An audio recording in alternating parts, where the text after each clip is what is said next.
اب ممبر پر بیٹھنے سے پہلے ہی مجھے رسالے موصول ہوئے، وہ لوگ جو جب شکنجہ ان کے گلے میں کسا جاتا اور حقائق چھوڑو جی یہ بات اس سے کیا نہیں، آپ لوگ ون وے ٹریفک چلانا چاہتے ہیں، ایک رٹی رٹائی کہانی رسالے چھاپتے ہیں، کربلا کی کہانی ابو جعفر محمد باقر کی زبانی، یہ ہر حدیث کے پاس ہے، چھاپتے ہیں۔ اور وہ شخص جو مفسر قرآن ہے اس دور میں کہلاتا ہے، اور سعودی حکومت اس کا قرآن چھاپتی ہے، حسن البیان مولانا صلاح الدین یوسف، وہ یہ کارنامہ سر انجام دے رہا ہے۔ یہ کتاب بھی میرے پاس اسی کی ہے، امام محمد باقر پر تہمت لگا کر کہ امام حسین کا پوتا اپنی زبانی بیان کرتا ہے، سارا واقعہ پیش کرتے۔ اور یہ صلاح الدین یوسف صاحب کا ہی میں گناہ نہیں سمجھتا، پچھلوں نے بھی یہ بہت بڑا جرم کیا کہ امام محمد ابن جریر الطبری نے اپنی تاریخ میں یہ پورا قصہ لکھا، حافظ ابن حجر رحمۃ اللہ علیہ نے تہذیب التہذیب میں اس کو نقل کیا، اور اپنی کتاب صحابہ میں اس کو درج کیا۔ اب ایک شخص کہتا ہے جب امام محمد باقر جو زین العابدین کے بیٹے وہ سنا رہا ہے کہ حسین رضی اللہ عنہ کو بہت لوگوں نے روکا مگر وہ بعد نہیں آئے،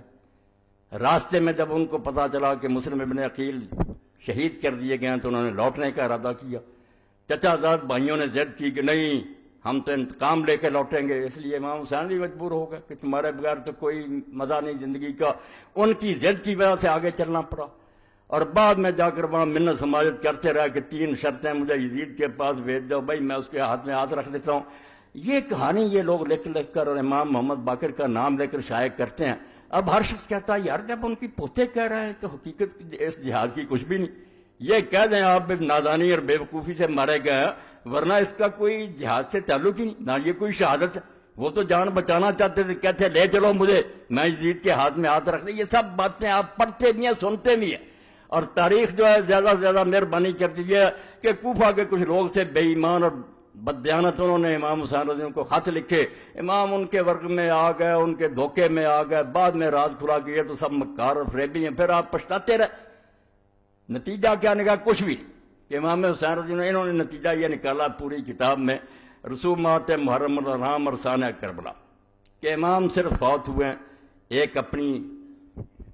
ناجائز غرور اور گھمنڈ کی وجہ سے کہ سمجھتے تھے میں رسول اللہ کا نواسہ ہوں اس لیے بہتر ہوں، یہ نسلی غرور ان کو لے ڈوبا۔ میں یہ کتاب آپ کے سامنے پیش کر رہا ہوں، لے کر پڑھیں، اور یہ ہر مولوی کے پاس ہے، جتنے ہیں نا اہل حدیث علماء سب کے پاس یہی ہے، اسی کو رٹے طوطے کی طرح دہراتے رہتے ہیں، کسی کو توفیق نہیں کہ نکال کر دیکھے کہ یہ باتیں کوئی صحیح نہیں ہیں۔ تو امام حسین رضی اللہ عنہ جی کہتے تھے کہ مجھے لے چلو میں بیعت کر لیتا ہوں، مگر دوسری بات جو بے وقوفی کی وہ عبید اللہ ابن زیاد نے کی کہ اس نے ضد کی کہ پہلے میرے ہاتھ پر بیعت کرو پھر دمشق لے کر جاؤں گا، تو امام نے خام خواہ ایک ناجائز بات کہی کہ نہیں تیرے ہاتھ گورنر پر بیعت نہیں کروں گا، وہاں میں کروں گا، صرف اتنی بات پر عبید اللہ کہنے لگا نہیں آئینی بات ہے میں گورنر میرے ہاتھ پر، یعنی یہ امام حسین رضی اللہ عنہ کو ایک احمق ضدی اور مغرور آدمی ثابت کیا جو خام خواہ اپنی جان دے گیا ورنہ کچھ حقیقت نہیں۔ اور اس میں صاف صاف لکھا کہ یزید کو بیعت کا مطالبہ کرنے کا کیوں حق نہیں تھا، کیونکہ جب سوائے 2 آدمیوں کے عبداللہ ابن زبیر اور امام حسین کے ساری سلطنت میں لوگوں نے اس کی بیعت کر لی تھی، وہ کیوں نہ بیعت مانگتا؟ امام حسین جھوٹا تھا، یہ پوری کتاب ہے۔ اب ہم اس کا جواب اگر میں دوں تو سارے شہر میں پروپگنڈا کہ مولوی اسحاق امام حسین کا بیان کرتا، اور ان دنوں میں آ کر یہ مسجد نہیں امام بارگاہ میں، لعنت اللہ علی الظالمین، اللہ کے نامراد ظالم بندو، یزید کی حمایت میں تم کتابیں لکھو، امیر المومنین یزید رحمۃ اللہ علیہ جگہ جگہ اس میں لکھا، اور ہم امام حسین رضی کا بیان کریں، اور آپ لوگوں کو یہ توفیق ہی نہ کہ پوری کتاب میں نہ ابن تیمیہ کو یہ توفیق ہوئی، اللہ انہیں بھی معاف کرے، نہ انہیں ملی کہ رسول اللہ کی وہ حدیثیں تو کہیں ذکر کر دو کہ حضور نے پہلے بتایا نہیں تھا امام حسین رضی کے بارے میں، وہ صحیح حدیثیں نہیں ہیں، ان کو چھوتے تک نہیں، خطبے ہو رہے ہیں، کتابیں لکھی جا رہی ہیں، نہ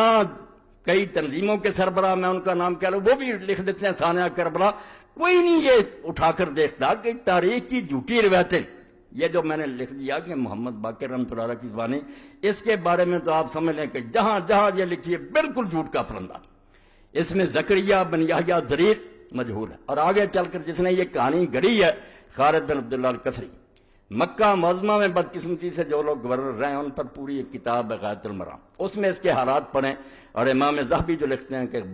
ناصبین سبات مکے کے ممبر پر چڑھ کر جو حضرت علی رضی اللہ عنہ کا علانیہ لعنت کرتا تھا وہی عبداللہ بن خالد کسری تھا، جس نے یہ کہانی گڑھی کہ امام حسین کے بارے میں یہ بات پھیلا دو کہ وہ تو واپس آنا چاہتے تھے، وہ تو یہ شرطیں پیش کرتے تھے، انہیں تو لوگ روکتے تھے۔ میں کہتا ہوں اس جھوٹے اور حضرت علی رضی اللہ عنہ پر لعنت کرنے والے کسی والے آؤ کہیں دنیا سے کوئی کتاب جس میں یہ آتا ہے کہ امام حسین رضی اللہ عنہ واپس آنا چاہتے تھے۔ خود یزیدی اور بنو امیہ کا گورنر کہانی گڑے اور امام محمد باقر کی ذمہ لگا دے، اور تم اس کو یہ شائع کرو کہ کربلا کی کہانی محمد باقر کی زبانی۔ محمد باقر رحمۃ اللہ علیہ نے ان میں سے کوئی بات نہیں کہی، یہ سب جھوٹی باتیں۔ میں نے 2 راوی جو ان کے نشان دے دیے، اصل سند جو ہے وہ تبری میں جہاں سے پتہ چلتا، باقی انہوں نے بلا سند کی نقل کر دیا نا، کیسا ایسا شروع کہاں سے ہوتی ہے، کون بیان کرتا؟ زکریا بن یحییٰ زری مجہول، اور آگے کون ہے؟ خالد بن عبداللہ الکسری، جس کو کہتے ہیں بغیث ناصبی، ایسا دشمن علی کہ مکہ کے منبر پر حضرت علی رضی اللہ عنہ کی لعنت کرتا تھا۔ مگر ایسے لوگ پھر ان کو اللہ تعالیٰ معافی نہیں دیتا۔ آخر میں خود بنو امیہ نے اسے معذور کیا، اور جس برے طریقے سے اس کو پھر کوڑے لگائے گا، سزائیں ملی، وہ تاریخ کا ایک حصہ وہ پڑھنا چاہیے کہ ظالم کی گرفت کیسے ہوئی۔ پھر اس کی کہانی لئی پھر تو دشمن اہل بیت کی کہ امام محمد باقر نے یہ کہا۔ تو اللہ کے لیے توبہ کرو، حدیث کی کتابوں کی طرف رجوع کرو۔ حسین رضی اللہ تعالیٰ عنہ پاگل تھا، اور کسی ظالم نے آج تک نہیں کہا، اور یہ بات جو ہے اس کو بیان نہیں کیا کہ کوفہ بلانے والے تھے کون؟ امام حسین رضی اللہ بچہ تھا جو لوگوں کے بلانے پر چلا گیا، جو اٹھتا کہ کوفہ والوں نے بلایا اور بعد میں انہوں نے پورا نہیں کیا۔ ظالموں شرم کرو، وہ بلانے والا وہ جو امیر معاویہ رضی اللہ اس کے پاسنگ بھی نہیں۔ حضرت سلیمان بن سرد رضی اللہ کو کہتے ہو کہ وہ جھوٹا تھا۔ 5 آدمی ہیں جنہوں نے پہلا خط لکھا، اور اپنے گھر میں جس نے دعوت دی لوگوں کو بلایا کہ اللہ نے ایک طاغوت سے ہماری جان چھڑائی اور ایک دوسرا ظالم مسلط ہو گیا، آؤ حسین کو کھڑا کرو اور اس کا ساتھ دو، ان ظالموں سے جان چھڑائی۔ وہ خط پڑھو اس کا صحابی کا، امیر معاویہ رضی اللہ کا پتہ لگے کہ وہ صحابی کیا سمجھتے تھے کہ ایک طاغیہ اور طاغوت مرا اور ایک اور مسلط ہو گیا ہماری گردنوں پر۔ حضرت سلیمان بن سرد خزائی، اور بعد میں اس نے کیسے نبھایا؟ اگر اور توفیق نہیں تو البدایہ والنہایہ امام ابن کثیر کی اٹھا کر دیکھ رہو، اس کی شہادت کا واقعہ پڑھو کہ کس طرح اس نے ان ظالموں سے بدلہ لینے کے لیے بعد میں پھر لوگوں کو جمع کیا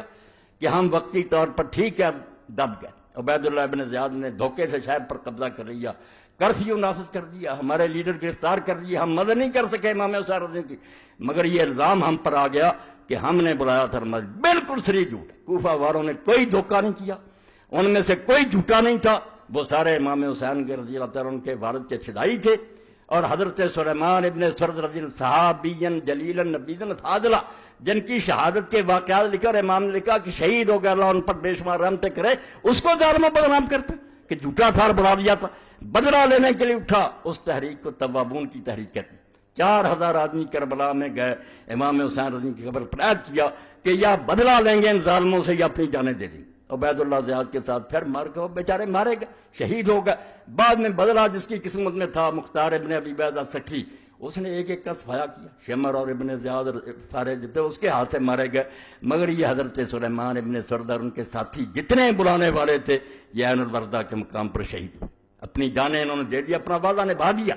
تو جھوٹ اتنا پھیلایا گیا کہ جس کا جی چاہتا وہ کہانی چھوٹی سی بیان کر دیتا۔ بالکل اس طرح ہی جیسے میرے ایک استاد تھے کالج میں، وہ کہہ رہے تھے کہ اگر بات کو برباد کرنا تو اس کا طریقہ یہ ہے کہ لوگ بیٹھے ہوئے تھے، کھانا کھا رہے تھے، تو ایک آدمی نے کوئی کہانی چھوڑ دی، وہ بیچارہ لمبی بیان کرنے لگا، اتنے میں دوسرے کھا گئے۔ اس نے ایک دن سوچا میں بھی اس کو پھنساؤں گا، اس نے کہا یار یوسف علیہ السلام کا قصہ کیا تھا؟ اب قصہ تو اتنا لمبا قرآن مجید میں اتنا لمبا آیا، مگر اس نے چالاک تھا، اس نے کہا پدرے بود پسرے داشت گم کر دو بادیات۔ اور بات اتنی، ایک باپ تھا، اس کا بیٹا تھا، وہ گم ہو گیا، مل گیا، بس قصہ ختم ہو گیا کہ حسین رضی اللہ کو کوفیوں نے بلایا، دھوکہ کیا، یہ بعد میں منتیں ترلے کرتے رہے، مارے گئے۔ ظالموں، اللہ کی کروڑ لعنت ہے جھوٹوں پر۔ حسین رضی اللہ کی وہ شہادت جس کے بارے میں اللہ کے رسول جب بات ہی اللہ کی طرف سے بتلائی گئی اس وقت روئے، تمہیں یہ حدیثیں نہیں یاد آتی؟ اور اگر اس کے بارے میں شبہات تو سلسلۃ الاحادیث صحیحہ دوسری جلد وہ علامہ البانی صاحب رحمۃ اللہ علیہ کی دیکھ لیں، ساری اکٹھی کر دیں۔ میں یہاں صرف الفتح الربانی جو مسند احمد کی تبیب ہے اس میں سے پڑھتا ہوں۔ یہ 23ویں جلد ہے۔ عن عائشہ ام سلمہ قال اب کی شک ہوا یعنی عبداللہ بن سعید ان نبی صلی اللہ علیہ وسلم قال لإحداهما لقد دخل علی البیت مرک لم يدخل علی قبلہ۔ رسول اللہ صلی اللہ علیہ وسلم کی ایک زوجہ مطہرہ آپ کے حجرہ میں داخل ہوئی تو رسول کریم علیہ السلام نے فرمایا کہ ابھی ابھی میرے حجرے میں ایک فرشتہ ایسا آیا تھا جو اس سے پہلے کبھی نہیں آیا۔ فقال علی ان ابنک ھذا حسین مقتول، اس نے مجھے یہ اطلاع دی کہ تمہارا یہ بچہ شہید کر دیا جائے گا۔ وین شئت اریتک من تربۃ الارض التی یقتل بہا، تو پھر اس نے کہا کہ اگر آپ چاہتے ہیں کہ اس زمین کی مٹی دکھائی جائے تو میں اس کی مٹی آپ کو دکھا دیتا ہوں۔ قال فاخرج تربۃ حمراء، تو ام سلمہ رضی اللہ عنہ کہتی ہیں حضور نے پھر سرخ مٹی بھی مجھے دکھائی کہ یہ اس فرشتے نے مجھے مٹی دی ہے۔ صحیح حدیث، کوئی شک شبہ نہیں۔ اور جس کی موت پر اللہ کا رسول جو اس کی روح اضطراب میں آئی، یہ بھی آگے حدیث آتی ہے، عن ابن عباس قال رأیت النبی صلی اللہ علیہ وسلم فیما یری النائم بنصف النہار، اور میں حیران ہوں کہ اسی حدیث کو یہ شیخ القرآن اپنی کتاب تنقیح الروات جو لکھی ہے مشکوٰۃ شریف، اس میں بالکل صحیح قرار دے چکا کہ کوئی شک نہیں، واقعی صحیح حدیث سے ثابت ہے کہ رسول اللہ نے حضرت حسین کی شہادت کی خبر بھی دی تھی، اور یہ بھی ٹھیک ہے کہ حضور کو دیکھا گیا تھا آپ روتے تھے۔ یہ خود مانا ہے صلاح الدین یوسف تنقیح الروات چوتھی جلد، مگر کتاب میں ذکر نہیں کرتے۔ جب رسالے لکھتے ہیں، تقریریں کرتے ہیں، بس کوفیوں نے بلایا چلے گا۔ اب جس کی پیدائش کے وقت ہی اللہ کے فرشتے نے اطلاع دے دی، اور اس واقعہ کو ہم بھی اتنا سمجھا کہ باقی اطلاع دینے کے لیے روز فرشتے آتے تھے، مگر اس کے لیے فرمایا ایسا فرشتہ آیا جو کبھی بھی آسمان سے پہلے نازل نہیں ہوا۔ تو ابن عباس پھر جس دن شہید ہوئے اس دن کا واقعہ بیان کرتے ہیں، رأیت النبی صلی اللہ علیہ وسلم فیما یری النائم بنصف النہار، اس کو بھی صحیح کہا کہ میں نے دوپہر کے وقت اللہ کے رسول اللہ علیہ وسلم کو خواب میں دیکھا، وہ قائم اشس اکبر بیدہ قارورہ فیہا دم، حضور کھڑے تھے، آپ کے بال بکھرے ہوئے تھے، بدن مبارک پر، داڑھی مبارک پر، سر مبارک پر مٹی پڑی ہوئی تھی، ہاتھ میں شیشی تھی، اس میں خون بھرا ہوا۔ فقلت بأبی انت امی یا رسول اللہ ما ھذا، میں نے گھبرا کر کہا اللہ کے رسول یہ کیا معاملہ ہے، آپ کی کیا حالت بنی ہوئی ہے اور یہ خون کیسا ہے؟ قال ھذا دم الحسین واصحابہ، فرمایا یہ حسین اور اس کے ساتھیوں کا خون ہے۔ لم ازل التقط منذ اليوم، میں صبح سے اس کو اکٹھا کر رہا ہوں۔ فاحسین ذلک اليوم، تو حضرت عبداللہ ابن عباس رضی اللہ عنہ فرماتے ہیں ہم نے وہ دن اور گھڑی یاد کر لی۔ فوجدوا قتل فی ذلک اليوم، جب قافلہ لٹا پٹا واپس آیا تو ہم نے دیکھا کہ واقعی وہی دن تھا اور وہی وقت تھا جب رسول اللہ بے چین تھے، عالم روا میں ان کا نواسا شہید ہو رہا تھا۔ ان کے ہاتھوں سے لٹی باغ رسالت کی بہار، جو نمازوں میں سدا پڑھتے رہے صلی اللہ علیہ